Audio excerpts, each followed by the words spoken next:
Como é que fica, por exemplo, assim, a questão do reconhecimento, né? Como é que você vai conviver com um país vizinho importante, com fronteiras importantes com o Brasil, e você precisa aguardar esses resultados, precisa aguardar ou não a consolidação desse resultado, ou simplesmente assumir a autoproclamação do governo como vencedor, Vicente? Você sabe que a teoria que nós esposamos, né, nesse caso de reconhecimento de outros países é aquela de que o reconhecimento não precisa ser evidente. Você continua mantendo relações e, ipso facto, você está reconhecendo o governo daquele país. Reconhecendo não significa que nós estamos a favor do que está acontecendo ali. Eu tenho, na minha opinião pessoal, a questão das sanções, muita gente falando em sanções, tem que sancionar isso, fazer aquilo, não é solução. As sanções normalmente penalizam o povo que está lá, Uhum. e não o governo. Se sanções realmente funcionassem, Cuba não estava a Cuba tem sanções americanas desde 60. Você vai Uhum. contar, são 6 décadas. Indo para a 7ª década e o país está lá e isso não resolve a situação. Então, o que você precisa fazer? Né? O Itamaraty lançou uma nota à imprensa que me pareceu extremamente equilibrada. É uma nota muito bem escrita, uma nota que diz que, antes de mais nada, se rejubila pelo fato de que não houve violência durante as eleições e está subentendido que nós não queremos que haja violência daqui para frente.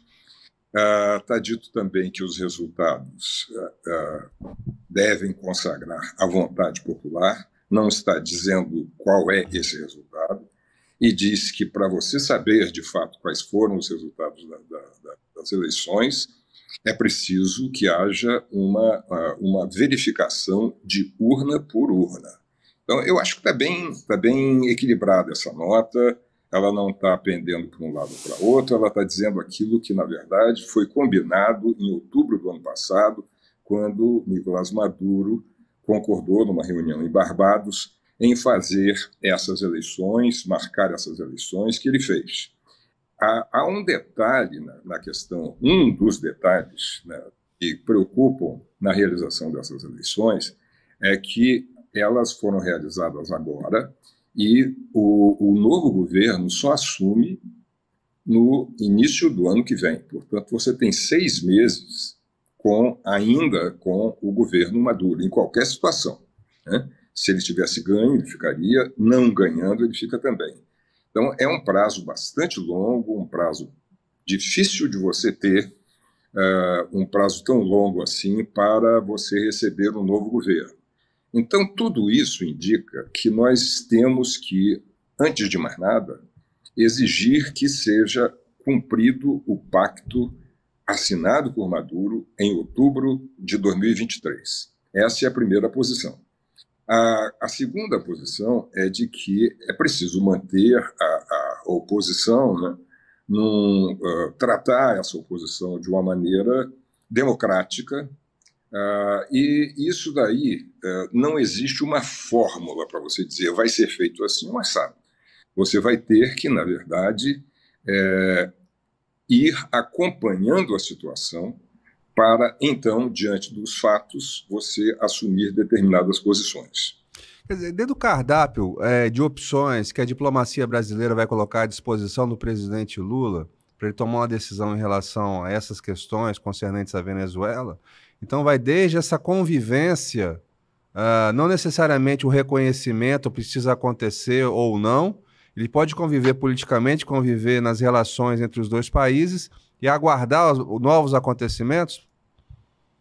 Luciano, a questão é a seguinte: nós estamos, de um jeito ou de outro, até dezembro, sob um governo Maduro. Isso já se sabia antes. Uhum. Então, por enquanto, você não há como simplesmente negar esse fato. Houve o anúncio de determinados resultados para as eleições.